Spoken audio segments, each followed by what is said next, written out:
जब मैंने चैनल शुरू किया था तो आपको कैसा लगा था? यह पागलपन है कि लेब्रोन अब अपने बेटे के साथ खेल रहा है। क्या आप फुटबॉल की दुनिया में ऐसा करने जा रहे हैं? आपका पसंदीदा कौन सा है? जब आपके हर जगह 1 बिलियन फॉलोअर्स हो गए तो आपको कैसा लगा था? क्या आपको लगता है कि मैं आपको हरा दूंगा?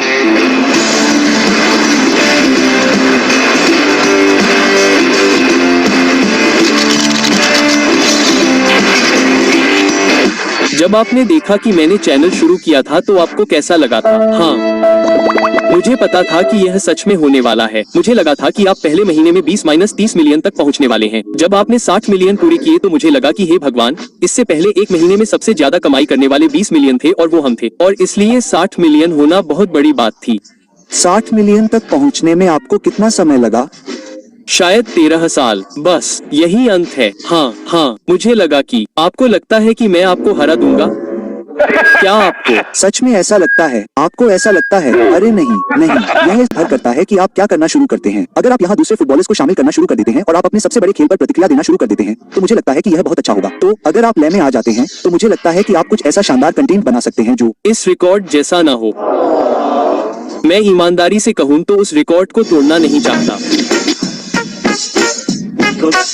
खैर, मैं चाहता हूं कि आपके 1 अरब फॉलोअर्स हों। मैं चाहता हूं कि YouTube पर आपके 1 अरब सब्सक्राइबर हों। तो कल्पना कीजिए, हाँ, इसमें थोड़ा समय लगेगा, लेकिन हाँ, थोड़ा समय लगेगा। हम आगे बढ़ रहे हैं, है ना? हम 320 मिलियन पर हैं। क्या आपने मेरा YouTube चैनल देखा? जरूर। आप क्या सोचते हैं? जाहिर सी बात है, आप जानते ही हैं कि आप अभी भी एक पेशेवर फुटबॉल खिलाड़ी हैं। आपके पास बहुत कुछ चल रहा है, इसलिए मुझे लगता है कि आप अपना सर्वश्रेष्ठ कर रहे हैं। मुझे लगता है कि आपकी सबसे बड़ी खूबी यह है कि कोई आपके साथ फिल्म करेगा, तो आप इस तरह के कई शानदार सहयोग कर सकते हैं। जैसे आपको वीडियो की गति बढ़ाने के लिए टॉम ब्रेडी को शामिल करना चाहिए। आपको इन सभी बड़े नामों को शामिल करना चाहिए, है ना? इसके अलावा आपके लिए कुछ आसान हो सकता है, जैसे किसी बड़े गेम के बाद अगर आप माइक पर आते हैं और 5 मिनट का पॉडकास्ट करते हैं जिसमें आप इसके बारे में बात करते हैं, तो यह बहुत आसान होगा।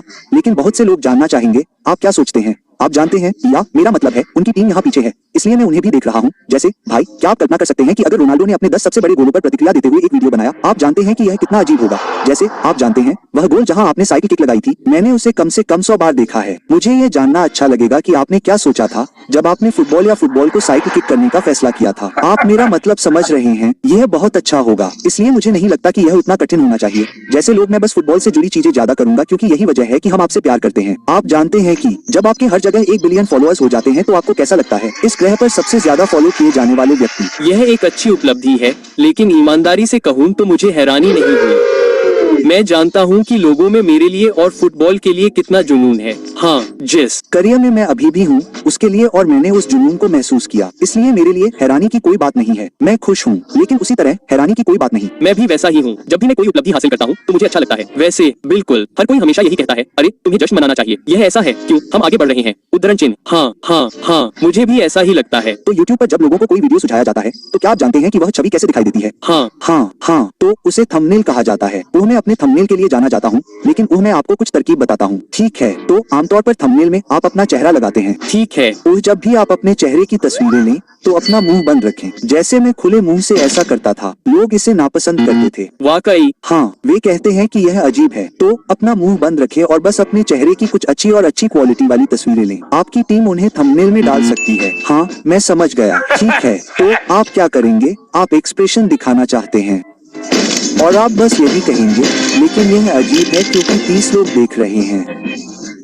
ठीक है, अगला सवाल। नहीं, मैं मजाक कर रहा हूँ। आपको ऐसा कौन सा देश लगता है जहां आपके सबसे ज्यादा फैन हैं? हाँ, जब हम दक्षिण अमेरिका में कहीं जाते हैं तो वहाँ का माहौल बहुत अजीब हो जाता है। और दक्षिण अमेरिका? हाँ, जब हम एक बार चिली में थे और हम एक होटल में थे और फैन ने होटल को घेर लिया और हर दरवाजा खटखटाने लगे। मेरा मतलब है, मुझे यकीन है कि आपके साथ भी ऐसी अजीबोगरीब घटनाएं हुई होंगी और हमें होटल छोड़ना पड़ा होगा। मुझे होटल से निकाल दिया गया क्योंकि बहुत सारे फैंस होटल की लॉबी में बैठे रहते हैं, और ऐसा ज्यादातर तब होता है जब हम साउथ अमेरिका में होते हैं। अमेरिका में लोग थोड़े ज्यादा चिल करते हैं, मुझे नहीं पता क्यों, लेकिन जब हम इंटरनेशनल जाते हैं तो वे बिल्कुल अलग किस्म के होते हैं। मुझे लगता है ऐसा इसलिए है क्योंकि हमारे देश के बहुत से मशहूर लोग या क्रिएटर साउथ अमेरिका बहुत कमाते हैं, इसलिए जब वे आते हैं तो यह एक बड़ी बात होती है। ठीक है, आप कहाँ रहते हैं? ओह, नॉर्थ कैरोलिना, एक छोटा सा शहर, ग्रीनविले। हाँ, वहाँ अच्छा स्कूल है। ओह हाँ, खैर मैं बस अपने स्टूडियो में रहता हूँ। तो मैं तो हमारे पास एक बड़ा स्टूडियो है जहाँ हम वीडियो शूट करते हैं। मैं स्टूडियो में रहता हूँ और मैं कभी बाहर नहीं निकलता। सबसे बुरी बात मुझे लगता है कि आप हर जगह प्राइवेट फ्लाइट से जाते हैं, कमर्शियल फ्लाइट से। ये कभी कभी बहुत बुरा होता है। ये बहुत बुरा होता है ना? ओह हाँ, ऐसा लगता है कि मैंने कई सालों से ऐसा नहीं किया है। तो हाँ, मैं रोनाल्डो को विज्ञापन करते देखने के लिए पैसे देना चाहूंगा और देखूंगा कि लोगों को कैसा रिएक्शन मिलता है। कल्पना कीजिए कि चश्मा लगाना कैसा होता है। हाँ, और शानदार रिकॉर्डिंग करना। देखिए, ये YouTube के लिए अच्छा कंटेंट है। हाँ भाई, क्या आप कल्पना कर सकते हैं कि अगर उसके पास रिकॉर्डिंग के लिए रेबी बैंड होते और फिर वह एक कमर्शियल फ्लाइट में जाता और उसके पास जितनी तस्वीरें होती, मेरा मतलब है उन्हें एक सामान्य सीट बंद करनी पड़ती। कल्पना कीजिए कि वहाँ बैठकर मेरे नहीं का इंतजार करना पड़ता। देखिए, वह ऐसा नहीं करेगा क्योंकि वह स्पष्ट रूप से मुझसे कहीं ज्यादा मशहूर है। और जब मैं एक सामान्य सीट पर बैठता हूँ तो लोग गलियारे में ऊपर नीचे दौड़ते हुए कहते हैं, क्या हम एक फोटो ले सकते हैं? फोटो फोटो फोटो उद्धरण चिन्ह। और उसके लिए पूरा प्लेन एक फोटो बूथ में बदल जाता। यह बहुत ही शानदार होगा। मैं 39 साल का हूँ। ठीक है, और कुछ महीने। ठीक है, लगभग 40। हाँ, लगभग 40। आप मरने वाले हैं, आप बूढ़े हो रहे हैं। और ओए, ये कैसा होता है? हाँ, मैं 100 साल तक के लिए छोड़ दूंगा, बस आपको बताने के लिए। ठीक है, और ओह, आप जानते हैं फुटबॉल में ओए, यह एक लंबा करियर है क्योंकि ज्यादातर लोग 3-4, 3-6 साल की उम्र में रिटायर हो जाते हैं। आप फुटबॉल के लेब्रोन जेम्स जैसे हैं। हाँ, मैं आपसे पूछने जा रहा हूँ कि आप कब तक रिटायर होने वाले हैं? कभी नहीं, कभी नहीं। ओह अच्छा, मैं शायद 90-100 साल की उम्र में ये करूंगा। मैं आपकी तरह हूँ, मैं 100 साल से ज्यादा जीना चाहता हूँ। जैसे मुझे समझ नहीं आता कि टेक्नोलॉजी की तरक्की के साथ हम उम्र बढ़ने को धीमा क्यों नहीं कर सकते। तो उम्मीद है कि आप ये हमेशा करते रहेंगे। हाँ, मेरा मतलब है कि अगर मैं ये करना बंद कर दूं तो मैं क्या करूंगा? टीवी देखना। नहीं, हो सकता है कि आपका कोई और जुनून हो या कुछ ऐसा हो जो आपको पसंद हो, बस बिजनेस खड़ा करना। तो जैसे आप जानते हैं, मेरे लिए चैनल चलाना एक कंपनी खड़ा करने जैसा है। तो ओए, यह अच्छा है। हाँ, यह जानकर अच्छा लगा कि उसे एक मक्खी परेशान कर रही है। किसी ने इसे ऐसे ही काट दिया जैसे मैंने देखा। वो नहीं है, मुझे एक मक्खी उसकी आंखों पर हमला करती दिख रही है। मुझे लगता है कि मैं सचमुच एक पर बैठ गया था। ये है, ओह, मैंने खुद को 7 दिनों तक जिंदा दफना दिया। तो तुमने भी किया। हाँ, तो ये मेरा ताबूत है और फिर उन्होंने मेरे ऊपर 20,000 पाउंड मिट्टी डाल दी और मैंने एक हफ्ता ताबूत में लेटा रहा। तो मैं उसके नीचे हूँ। क्रिस्टियानो को एहसास हुआ कि यूट्यूबर होने का क्या मतलब है। हाँ, और इसलिए लोगों को पता था कि यह सच है। हमने पूरी बात को टाइम लैप्स किया। लेकिन तुम्हें कैसा लगा? ओह भयानक। मैं पूरे एक हफ्ते तक हिल नहीं सका। ताबूत में एक मक्खी भी फंसी हुई थी। तो तुम पूरे एक हफ्ते तक हिले नहीं? हाँ, मैं वहीं लेटा रहा। तो अगर तुम चाहो तो आखिर तक स्किप कर सकते हो, मुझे कोई फर्क नहीं पड़ता। ये 7 दिनों के बाद की बात है और ये वो समय था जब उन्होंने मुझे खोदा।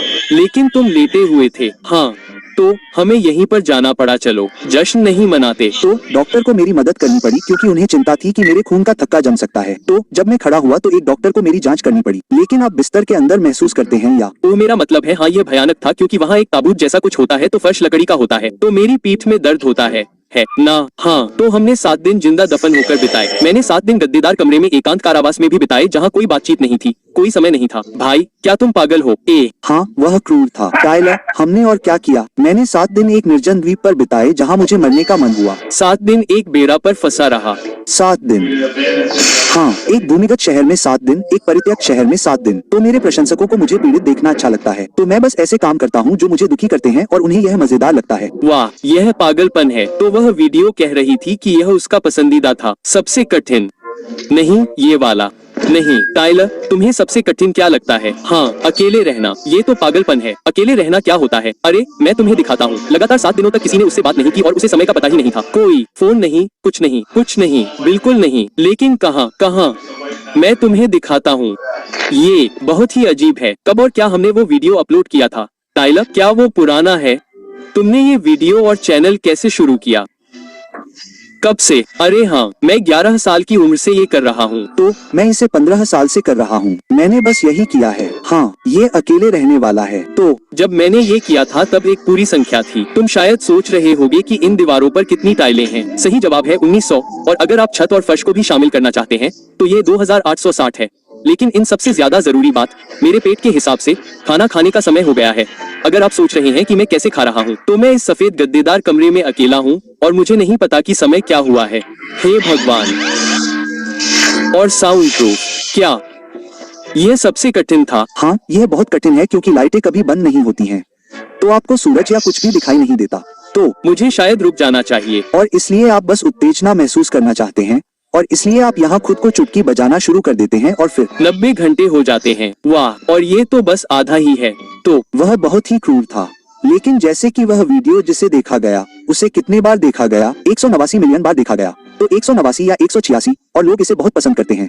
उन्हें मुझे तड़पते हुए देखना बहुत पसंद है। जब भी जिमी कुछ अपलोड करता है तो आप जानते हैं कि यह एक अच्छा दिन है, तो यह बिल्कुल वैसा ही है। हाँ, मेरा मतलब है कि यह मजेदार है। आपके किस वीडियो को सबसे ज्यादा देखा गया? ओह, सबसे ज्यादा देखा गया वीडियो ओह स्क्विड गेम है। हाँ, या फिर यह अभी भी स्क्विड गेम है? स्क्विड गेम तो ठीक है। हाँ, हमने स्क्विड गेम को असल जिंदगी में बनाया। इसे 600 मिलियन मिले। ठीक है, मैंने 100 लोगों को एक घेरे में खड़ा किया और कहा कि जो सबसे आखिर में बचेगा उसे $500 मिलियन मिलेंगे। यह लगभग आधा बिलियन व्यूज है। तो इस वीडियो को जीवित लोगों में से 4% ने देखा है।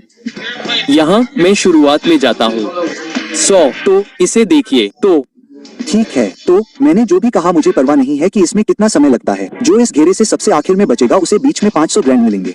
और यह हफ्तों तक चलता रहा। ठीक है, और इसलिए लोग बस ऐसे ही हैं। लोग कब तक एक घेरे में बैठे रहेंगे? तो यह मजेदार था। कमाल का। हाँ, तो यह बस मजेदार चीज है। आपको सबसे ज्यादा कौन सा सबसे ज्यादा पसंद है? ओह बॉय, मुझे वो सब पसंद है। मेरा मतलब है। हाँ, हमने किया। हाँ बिल्कुल, इस वीडियो ने इंटरनेट पर धूम मचा दी। यह YouTube पर 24 घंटे में सबसे ज्यादा देखा जाने वाला वीडियो है। YouTube के इतिहास में किसी भी वीडियो को 24 घंटे में इससे ज्यादा बार नहीं देखा गया है। तो हमने दुनिया के सबसे बड़े यूट्यूबर्स को पकड़ा और उन्हें एक बड़े क्यूब में रखा।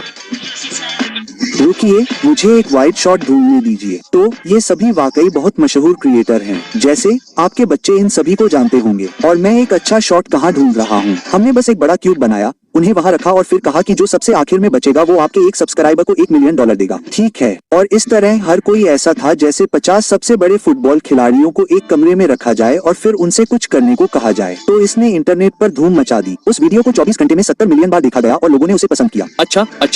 क्या आपको दूसरे खेल पसंद है? मुझे बास्केटबॉल बहुत पसंद है। बास्केटबॉल, हाँ, क्या आप बास्केटबॉल देखते हैं? ज्यादा नहीं। हाँ, मुझे स्टेफ करी को हाफ कोर्ट से 30 शॉट मारते देखना बहुत पसंद है। ओह, अच्छा है। और यह पागलपन है कि लेब्रोन अब अपने बेटे के साथ खेल रहा है। क्या आप फुटबॉल की दुनिया में ऐसा करने जा रहे हैं? शायद मैं देखूंगा। वह अभी 14 साल का है। शायद उसे 17 साल की उम्र में खेलने के लिए ले जाएं। आप 3 साल और खेलिए। शायद। देखते हैं कि मेरे पैर कैसे चल रहे हैं। देखते हैं। ओह, हम कर सकते हैं। उसका बेटा लगभग आने वाला है। हम उससे सीधे पूछ सकते हैं। क्या उसे पता होगा? उसे मुझसे ज्यादा पता है। हाँ, इस दुनिया के बारे में, यूट्यूब और हर चीज के बारे में उसे हर चीज पता है। तो मैंने सुना है कि यह आपका पानी का ब्रांड है। हाँ, आपने इसे क्यों शुरू करने का फैसला किया? मूल रूप से एक अच्छा उत्पाद। मेरे लिए पानी की अच्छी गुणवत्ता सबसे ज्यादा मायने रखती है। इससे कोई फर्क नहीं पड़ता कि वह पानी है या सप्लीमेंट। हाँ, अगर यह अच्छा उत्पाद है तो मैं उससे जुड़ना पसंद करूंगा। समझ में आता है। हाँ, यही कारण है कि मुझे लगता है कि आप प्रसिद्धि से कैसे निपटते हैं। ओह, मैं इससे कैसे निपटता हूँ? ओह, मेरा मतलब है कि अभी शायद आप जैसे हैं, मैं हर समय काम करता रहता हूँ, इसलिए मेरे पास वास्तव में उतना समय नहीं है। जैसा कि आपने कहा, अब जब आप पहली बार यहाँ सऊदी आए हैं, मैं आपको आमंत्रित करता हूँ कि आप किसी भी खेल में आए जिसे आप चुने और अपना समय भी दे, ताकि रियाद सीजन के दौरान कोई भी खेल देखने आ सके, जो सबसे प्रतिष्ठित और बड़ा आयोजन भी है। सबसे बड़ा खेल कौन सा है? आपके प्रतिद्वंद्वी कौन है? अलियाल है। हाँ, ठीक है लड़कों, मुझे बताना कि वे कब खेलते हैं। हम अगले महीने खेलते हैं, लेकिन दूसरे चरण के बाद। अगर आप आना चाहते हैं तो मैं आपको आमंत्रित करता हूँ। यह मजेदार होगा और आप इसे पसंद करेंगे। सऊदी एक प्यारा देश है। और ओए, अगर मैं यहाँ आता हूँ तो आपको डब लेना होगा। हाँ, चिंता मत करो। तो मैं तुम्हें जब चाहो आमंत्रित करता हूँ। तुम्हारा बहुत स्वागत है। धन्यवाद।